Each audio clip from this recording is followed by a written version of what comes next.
has won every single game.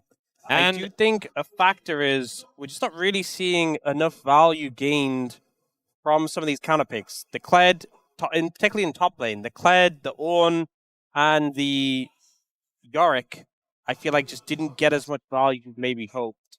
yeah. I think Ornn did okay, to be honest. I think Ornn still did fine, but I think the other two just struggled to really make the impact you'd want when you're getting counter pick. Well, this is really interesting because the bros, I think, were listening to what our space was talking about, as the Yone is going to be taken away. Cassio going to remain on the ban list here, as the Caitlyn is also removed from Teddy. Caitlyn, I feel, is getting a little bit more difficult to play, given the fact that you've lost the Bard already. There are a few things that you're not able to play alongside it. I guess there is still the Karma and the Lux. Tried and true. That's a good point. But there is no Caitlyn anymore, so don't even need to really worry about it. One final ban here for the bros, and they get rid of the Karma that I was talking about. All right, so I think Teddy wants to play Corki. That's what I'm feeling in my bones, as the Orianna does inevitably get taken away.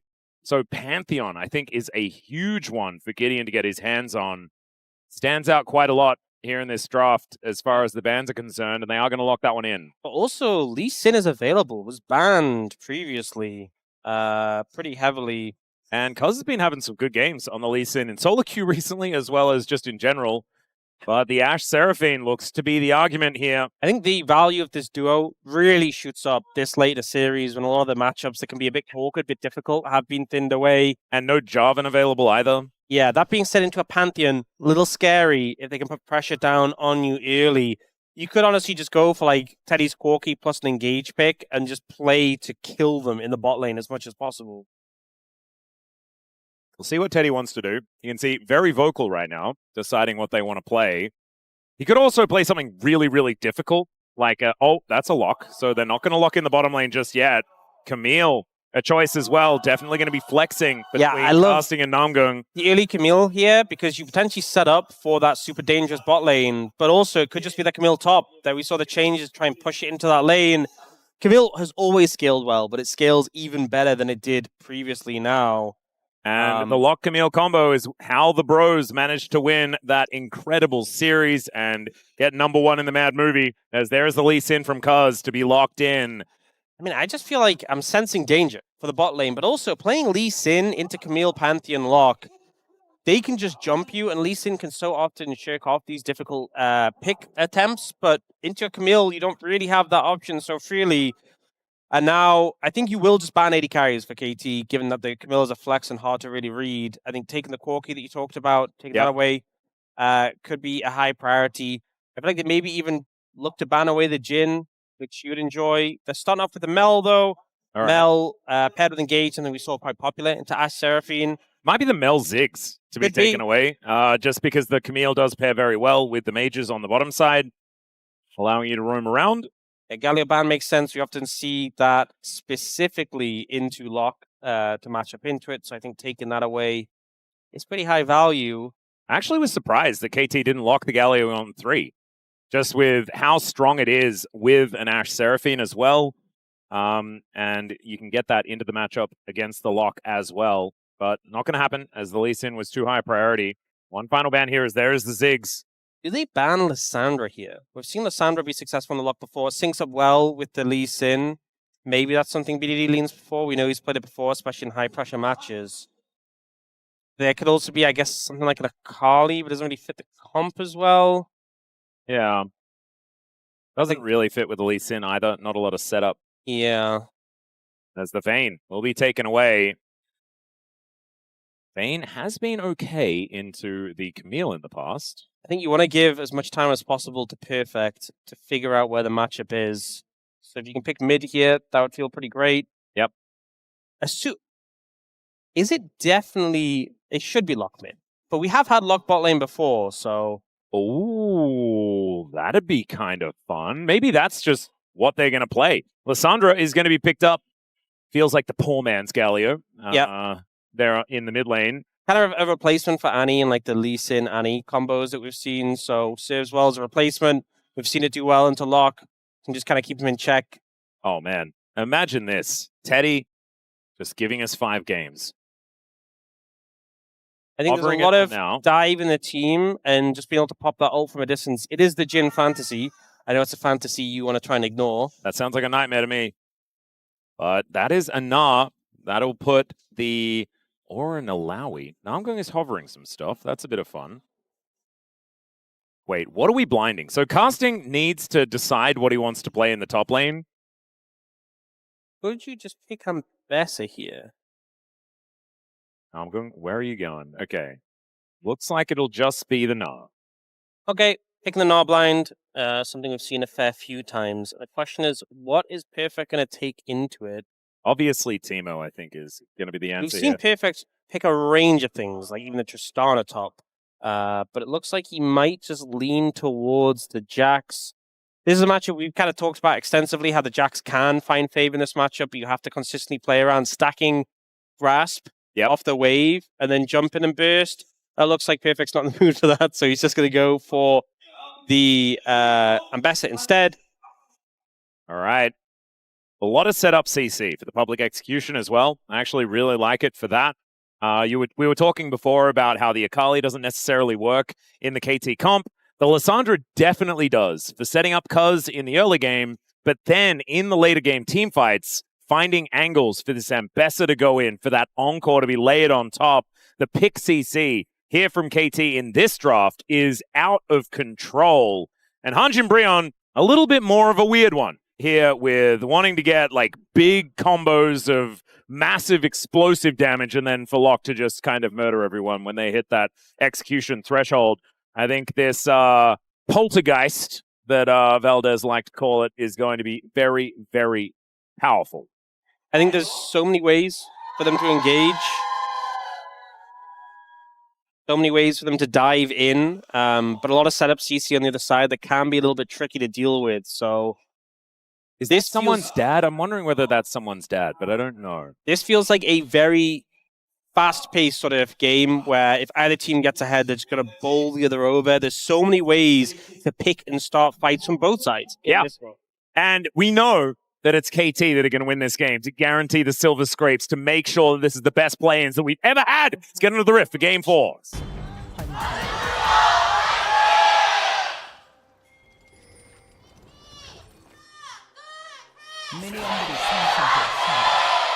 All right, here we are, ladies and gentlemen. Onto the rift for the 4th game of this series, but not the last. Right, guys? Right, bro? Right, everyone? It's got to be KT fighting back to give us the maximum amount of games. The bros right now hold match point, the palm of their hands, but they do not hold that ward. That ward is going to be taken down by Cuzz and B2D. And I don't know whether the Lissandra necessarily does all that much work to slow down the Locke, as we can see there. The electrocute working out quite nicely here as he hits all those nails. I think you can't really be pressured that much by the Locke. And you can kind of just harass him once you get some points on your queue. You can wave clear quite easily. You have a lot of safety. The skirmishing's good, which a lot of mages struggle to have into Locke, is that they can match him in skirmishes. So I think it's okay. The main concern is Lissandra, if she falls behind, can feel a bit lackluster. So. Yeah. Not a massive amount of damage. No. It does have that reset potential, though. And the Thralls, one of the changes they did most recently to Lissandra is they included, like, the intelligence of the Thralls. They made it so, like, they won't just stop following you if you walk through a brush. Well, that's good. And they don't stand still just when they get in range of you. They would do this thing where they're, like, get in range of you. I remember that, yeah, and just stand still and then explode. Now they don't do that anymore, so... You really needed to make sure that you had some excess CC to lock people up after their teammates had died. Which, to be fair, KT do have this game. Yeah, that's what I'm necessary. Thinking. This feels like an old-school Lissandra type draft where you can just kind of get CC for days. Not to mention the fact that Ashe was always pretty good alongside Lissandra for maximizing Thrall damage with the fact that you can slow them down perpetually. Oh, I thought you were going to say for lore reasons. And lore reasons as well, yeah, which is also very, very important. We haven't actually done the Ashe or Lissandra lore on the broadcast yet, have we? We really got stuck on Nautilus for a long time. Then we did Mordekaiser for a while. There was just so much depth. Yeah, there was a lot of content. We needed to... so much deep. Yeah, right? It was quite deep, wasn't it? Yeah. Once he was dropped to the ocean in Bilgewater. To the bottom of the ocean, one could say. And it should not have used all of those, the money that was all cursed and all that sort of stuff. I can barely remember. We need to do another episode so I can get a refresher. Clearly did not watch Pirates of the Caribbean. Yeah. Curse of the Black Pearl, because that told me everything I need to know about cursed money. Yeah. Well, I'll probably figure it out. I mean, that was the original. That was the original and the best, you know? Yep. At the height of Pirates of the Caribbean. That's all right. Casting and Perfect just fighting against one another here towards this top side. Right now, the only lane that the Bros have an advantage in. But as I say that, it is taken away. Gideon challenging again, this. and I feel like he's been doing a lot of this in this series. There hasn't been a ton of ganking from either jungler, but Gideon has been trying to make issues for Cuzz. Oh, the flash in from Namgung. Of course he's going to go for that play. The beat drops, but Gideon is able to get himself out of the way, able to outrange the Q from BDD as well. Very luckily, finds himself a snipe, but that is going to be a bunch of buttons pressed. Namgung and Gideon without their flashes now. That was chaotic. That was very aggressive. Bro were ready just to jump Cuzz, but BDD playing Lissandra can easily get over the wall, and it became a little bit of a precarious one. Bro's comp very good at going in, less good at going out. Ashe in pursuit gets Roma over that wall, but Cuzz going to make it back to his inner turret. And that is Namgung going back home there as well. Gideon moving down towards this bottom side of the map, trying to protect Teddy. As the beat drop connects, he has to use the cleanse to get out of the way of Jiwoo and Effort. A lot of pressure now in the bot lane 2v2. The Jhin is struggling somewhat, as Deadly Flourish going to deny some minions here, or attempt to at least. That one caster has not quite taken that extra damage just yet. Namgung moves in. It does just spot Gideon? Oh, I don't know. I don't think it did. He didn't get pinged, so I think it just flew past him. They'll know what camps are up, though, and that's enough information in and of itself. But you can see kind of the setup from Namgung there, getting the control ward in the tri-brush to threaten with that pocket of vision, maybe move Gideon in. In the end, though, I think Gideon just needs to play for 6, and then you go bot. And it's really straightforward and easy. Yep. And just kind of drop on top of them. See whether you can lock up some kills. If they can get some cooldowns before that, then all the better. I think at this point, Jiwoo and Effort need to really consider how they're playing the lane, because as fun as it is to permanently push, hit the enemy tower, that will end up being costly if they keep doing that.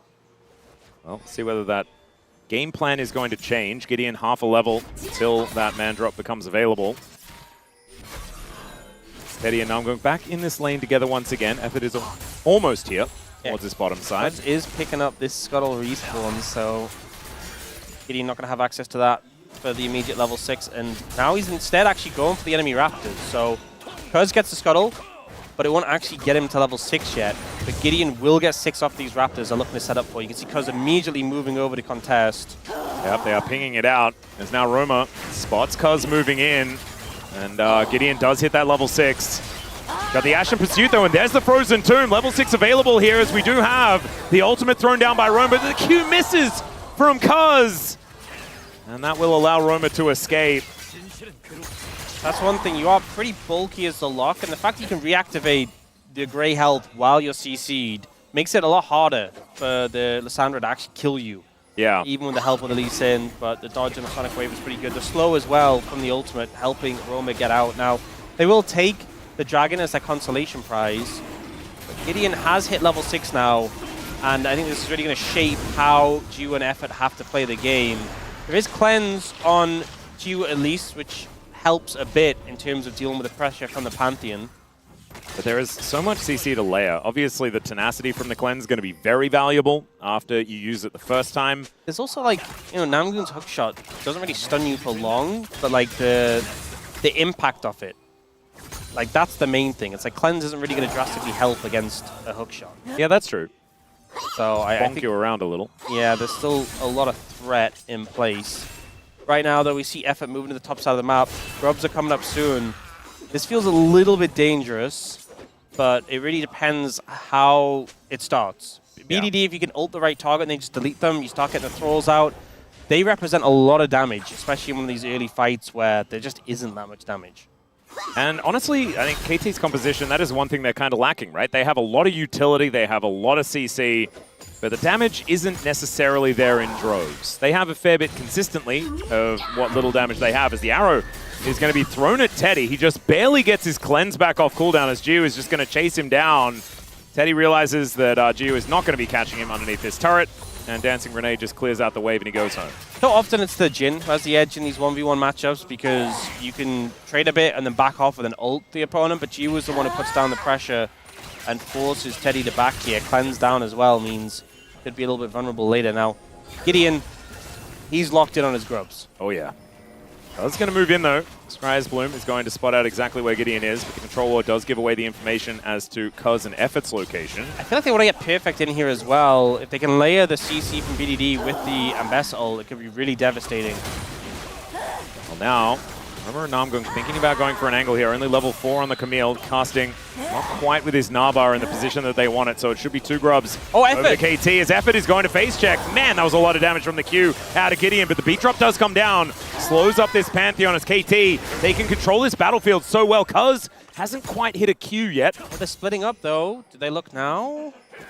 Ooh, Don't find a window. casting. KT can just back off. Yeah, A little scary there. Careful. I think Bro were very respectful of the potential to get Lissandra ulted in one shot. I think Namgung in particular, as a player who, no fear of dying, respected dying there, I think. Yeah. Yeah, he, It's not the Namgung I know. he's waiting for a better opportunity to die. No Time to Die. Or it's one of the other James Bond movies, I'm sure. Die another day. Yeah, that's the one. Wow, why did I go with the one that no one really watched because it wasn't a very good one? Die Another Day was that good? I don't quite remember. I feel like that was in the era of they were a bit samey. I think was that Pierce Brosnan? I remember. Yes, it was. Yeah, yeah. I mean, It was the one with the giant. Wasn't it the one with the giant space laser? And he's like, that's Austin Powers, isn't it? no. Would you believe? And he's surfing on like the. It's like the. Is it the hood of the car, like the boot of the car, and he's surfing because the lasers melt in the ice? Oh yeah, that's the one. It's all in like the Arctic or something the entire time. Yes. Yeah. A land that is icy, but Yeah. not Iceland. Maybe Yeah. it was ice. No, it wasn't Iceland. Could have been. Was it Antarctica? I don't know. It's one of the ends of the world that have the cold bits, I'm sure. It was a bit more of a. I feel like the modern ones would be more serious, and that one was a bit like, you had like the invisible car and the laser chair and stuff. Yeah. I don't know. It was very hard for them to do better than GoldenEye. It was just so good. Okay, Eclipse Spike for Cuzz. Saw this item get buffed, and actually, Perfect and Cuzz gonna have that one item Eclipse Spike, which is a lot of power represented. So fighting around those could be big, especially when they're already at this gold deficit. It's a minute away from Dragon. It was Chemtech into Cloud. Oh, this is a big combo. Perfect takes a lot of his health bar. Casting not going to stick around. Oh, Roma just barely skirting the vision, and now Perfect gets the bad news. No wave there, though. Oh, this arrow, this arrow! Oh, the arrow can... Oh! Okay, that was the other team. Never mind. Yeah, I thought it was freaking out. It was going to hit Roman when he went for the dive, but instead it just... Unfortunately, it's not like Senna where it helps out. Oh, no. Well, there it is. And, yeah, pop goes the Ambessa. Nothing you can do about that one. Yeah, that was honestly just looked like such an easy dive. They had to be patient, and there is a cost to that. On the other side of the map, KT aggressing here and getting some damage down on this tower. 2 grubs in favor of them, and Ashe just shredding. Casting had already done a lot of the legwork on this tower, though. Yeah, and I know that we like to call the Locke ultimate Poltergeist, but Purgatory really fit for where Perfect was positioned in that top lane. Nowhere to go, just no chance. At least to end it. Yeah. No, at least he found his way out of Purgatory. That's true. Via the Death Chamber, but there is only 1 plate remaining there on that top side. And the minion wave is just going to get eaten by the turret. KT at least going to make it to Double Dragon with Chemtech and Cloud taken away. There's a chance that this could be like a Hextech, something pretty dangerous. We'll see what it is going to be, and it's Infernal Soul again. 3 out of 4 Infernal Souls so far today. Crazy. And I feel like when you talked before about this KT composition needing a bit of extra oomph. Yeah, that'll do it. So adding the extra burst to like BDD's engage, it can make a big difference. Oh, Jiwoo. Oh dear. He will have to stop his back. Doesn't die. And the Frost Shot actually working out here. No one to follow up, so he is just going to back away. They've been scary. Ignite, Hextech Ultimatum, and the Jhin ult to follow up could have just been enough to catch Jiwoo off guard, so able to disengage from the situation. Man, I feel like the bros have gotten too much bro tax now. The tempo vibes are just like all over the bros. Yeah. KT really haven't been able to turn things around, and they're going to need to. When you look at the state of the game, Casting has a massive lead. And honestly, we talked so much about this matchup, how Casting was behind Perfect for KT last year, and we saw them switched out, but they stuck with Perfect. Casting has been having a big advantage in this matchup this series. You know, Perfect had such a strong start to the regular season, the LCK, back in round 1 and 2. And right now, it's just kind of being angled a little bit by Casting. And Casting is going to continue that trend as well. He's close to 40 CS up, but this is also experience that Perfect is missing out on. He's at least going to be able to get that melee minion, but there is first turret going over to the Gnar. He almost has a 2,000 gold lead. And that's devastating here because he is going to be dominating side lanes. I feel like Fed Gnar is so annoying. Oh, we might get a fight here. Potentially. Because is you a can target. kind of just, as a Fed Gnar, just run down the enemy AD carry and auto-attack them, and they lose because it's tanky. Yeah. Frustrating. Now, if we get a recall coming in from Casting, he might look to buy here and be ready to TP in. He'll have Trinity Force as well. Not really actually fighting for an objective right now, but if they're contesting this heavily, you could find an angle. He's actually just walking over, has a TP to go back if he needs. And this is where KT need to be careful. They aggress right now. When Gnar is here already, they could lose out far more than they want. It's a fight over the Scuttle Crab. Yeah, I'm Don't not sure view this more importantly than Dragons. why are we investing this much? Well, BDD is going to try and Claw of Doom his way out. There's that Purgatory we were talking about as Namgung gets the Hextech ultimatum before he dies. But look at this damage from KT. They just dominate them. Still, Gideon going to try and get some work done, but BDD holds him in place and takes him out. I'm still not sure what the bros were fighting for, but KT won. Yeah, I have some questions about how and what they did in that fight. I think there's a lot of targets on KT that you could have gone for. They opted to go for the Lissandra here. You know, BDD clawed, and then they jumped on him. This massive encore connected. Man, effort. BDD self-ulted, and then Cuzz just kicked them through. It was like the straight line of the encore into the straight line of the kick. Lissandra is last on the list. You know, if you want to make a list of targets, last. Dead last. In fact, there's a sizable gap between 4th and 5th in terms of which target you want to go for. I don't know. I think Ambessa is also a rough one to go for just because she can immune a bunch of stuff or at least be untargetable for a bunch of stuff. So just hit anyone else. Yeah. All the other three, great choice. It's a fact that BDD flashed, and they were like, you know what? Let's still go for the Lissandra. Like, they could have gone for Lee Sin, they could have gone for maybe the Seraphine. Yeah. And it did counteract them because this composition is quite momentum-based. We've seen with the Locke before.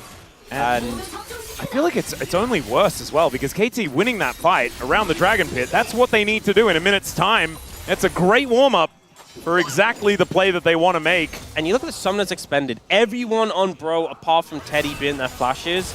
It was only BDD's flash that had to get used there by KT. So they go in with a massive summoner economy advantage here. And if you try and go for that same jump again on someone who isn't BDD, they're going to have flash. So please don't take that as a sign you should go for BDD. We've established it's not a good idea. Hey, unless they get the Frozen Tomb and the Claw out of him, you know, then you could probably do it. Maybe? I mean, yeah, but maybe just don't. Why would he use both of those unless you're diving onto him? That is a very good point. What if you're faking it? You know? Maybe that needs to be think game you plan. did it. All right, Cuzz hits a Q. That was cool. Love it going for the bot lane and switch to him, but I think it'd probably just be easier just to kill Effort and Jiwoo. That would be... You might do that by accident if that is your game plan anyway. Okay, I think they're just going to secure the scuttle here and then move down towards Dragon. And then they want to go for Herald Jet when Dragon's in 10 seconds would be third for them. Massive. BDD picks up this top wave and then should make his way down. Roma has TP ready to go in. In terms of item spikes, the 2 Eclipses from KT, pretty major at this point of the game. We do have Teddy and Jiwoo close their second items, not quite there, but now the Dragon's being rushed here by Bro. Can Cuzz get there in time?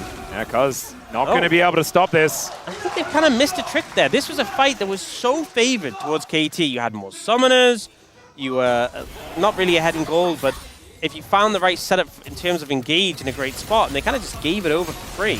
Yeah, it wasn't really what you wanted, as Teddy is going to get tagged by a Q here. Deadly Flourish hits onto Effort. Yeah, the Eclipse spikes as well. I think a lot was favored there, and they kind of just missed the mark. Now the arrow might hit the Locke. Oh, he tried to dash his way out of there, as now BDD is looking to chase down Roma. Ashe in pursuit might be able to get him out as the Claw is going to get followed. BDD just trying to hold him in position because the Cavalry are on their way.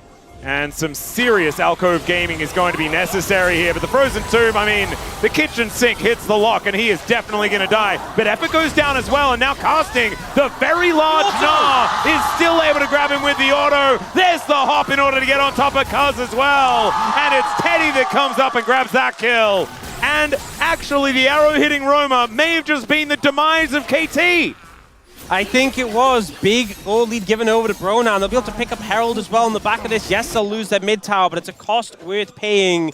Casting, the one who shows up and is just so strong already. It took so much time to set up this play. The Pantheon having the ult, the Gnar being able to get there, and the fact that the Locke, you have to burn so much to kill him. You know, the Encore, the Lissandra ultimate, both used, the Dragon Rage as well, that last auto killing BDD with a passive proc. And then Cuzz just no way out of this situation. Yeah, it was a nice avoidance of the Gnar with the safeguard. But Roma is like, yeah, I bought the time, boys. That clap was so cute. Just like a little polite golf clap.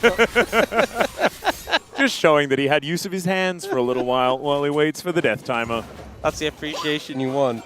And now the Bros are just going to try and build up that gold lead yet again. As you can see here with the gold grab, it is making its way up to that lead that they had slightly earlier on before that devastating loss in that team fight around the Dragon. Okay, Teddy also, instead of the Ghost Blade, went Serpent Fang, but there is a lot of shielding on the other side.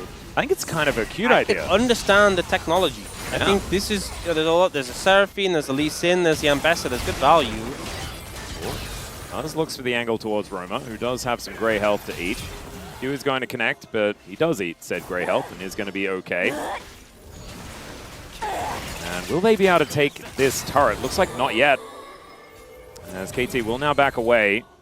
Did have that dot on it, but it is not going to quite be enough. I think it's on its last legs. The point where you start to feel like a little rough about the fact that KT gave over that last dragon for free, because they could have been staring down Soul in 2 minutes, and instead they're in a position where if they play the fight, even if they get the dragon, if they mess up the fight and lose Baron, it could be super costly, and they don't get the reward of an Infernal Soul. It's a big deal. Roman out, just going to catch this wave, as they did manage to deal with that outer turret. Going to really lessen this gold lead, only 1,000, and at 20 minutes, that is not going to be a big deal at all. KT's composition, as it comes further and further online, it's going to be very, very dangerous for the Bros to fight into it. As we go into the setup for this dragon fight, what items are able to be complete? Oh no. Oh dear. Teddy going to be dash cannoned on, and there is that Ring of Frost as well. BDD not going to go too aggressive. Doesn't throw down the Frozen Tomb, as that is cleansable. I honestly think this showed a lot of patience from Teddy, that he had to, like, he figured he had to use his flash, but he didn't cleanse. And so at least he saves one of his summoners. I think there's a lot of players who would have just cleansed flashed immediately and then ended up with nothing for that dragon fight in a minute. It's still a big pickup from KT, don't get me wrong, to be in that flash, but he says something, oh no, perfect. Oh dear, he face checks. There's a Hextech ultimatum as Cuzz looking to try and come in and help him out, but Gideon's going to land right on top of an arrow. Public execution in the flash, gets perfect out of there, and now BDD, he has to do the same thing. The claw is denied though, and he has to self-ult to try and keep himself up. Cuzz now going to make his way in, but his mid laner is already dead. And Jiwoo there tags Namgung with that volley, and the curtain call is going to interrupt perfect. Oh, caught window shopping there just a little bit, as he didn't quite see the curtains, but isn't going to be taken down by that first bullet as KT just lose their mid laner, and Cuzz checks the Baron to see whether Bro were going to be that aggressive with their decision making. This was a pretty nice getaway from Perfect. Obviously he has to burn a lot to do so, but unfortunately we haven't been able to cancel TPs for a while, and I think BDD wishes that he could have in this situation. Gets CC'd so he can't follow the course, self-ults, because what else can you do?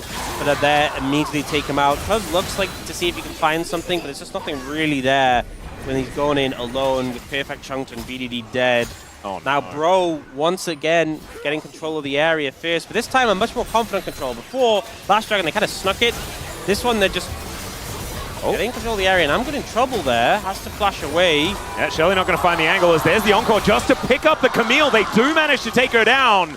Namgung no longer on the rift. This might give KT the angle to get that soul point that we have been talking about. Fighting into this KT composition when they've set up the phalanx is so difficult. And so they will be able to do that and the Bros not going to take the 4v5. Good moves from Effort there. He was the one who specifically caught out Namgung, and Namgung just flopped so quickly when the CC connects, even with the Celestial opposition. Not enough to keep him healthy, so nice move from KT to get control of that dragon. We see here with the slow coming in, Namgung went too far forward, gets caught here with the root, and then Effort says, you know what, let's just get this kill, let's guarantee it. I like it. They get the flash out of him, and then Effort says, well, you can have mine as well, we'll kill you. Jiwoo is pretty close to item number 3 as well, and I kind of love this like Yuntal Runans type build when the Bros are so melee plus a Jhin. Yeah, also these 2 items did get buffed for East. Oh, okay, that's a jump scare onto Cuzz. Let's just check. Is he okay? Has he had a heart attack? I almost did. All right, now he is okay. Can confirm. But that once was a Lee Sin, and now he's gone. Obliterated, honestly, so quickly there. That's kind of the goal of Bros, sort of just jumping you and beating you down. Very quick kills, but not enough for them to go for the Baron here. It is, once again, the Huni Baron, so a little bit scary. This happens so quickly, and there's just really not much you can do. It's kind of what I was talking about with the Lee Sin. Normally you have so much safety, and you're able to evade all of these attempts in your life. You cannot into this composition with the Camille, who can just ult you. Yeah. And now Roma has his 2 items completed. Storm Surge and the Lich Bane have been done. And so, yeah, that burst that we were talking about, grabbing some of these Purgatory kills, will start stacking up. Teddy also gets an Infinity Edge. 3rd item, Infinity Edge, for a Jhin feels great. And we'll be able to build towards some armor pen now, I would assume. Jiwoo picks up the LDR, so Jiwoo is kind of shredding, but I feel like the awkward thing with Ashe is you want the IE as well, but also you'd like a defensive item since you're mobile. You have some protection, a lot of CC in your team, and Effort can shield you. But it sounds crazy to say, but I think Jiwoo will start to really shred and feel comfortable on 5 items, but so late in this game. Yeah. But these, like, with what he has now, He still does good damage. Yeah. And if the Bro, like, engage is on someone other than the Ashe, I think they'll be surprised with the amount that Jiwoo will be able to dish out in these fights. All right, GIDEON going to get tagged by a Q. Beat Drop does come down here as well. Getting a bit of a taste of KT's keep away that they're able to play here with this composition. As Jiwoo standing up, I was a little bit scared of his positioning there, but is able to just clear out the wave. Deadly Flourish is going to go slightly wide. Cuzz clears out vision himself. So KT, I think their eyes are on this Baron until this Drake is up. And then that all-important Infernal Soul and availability here to really help them with their damage problems.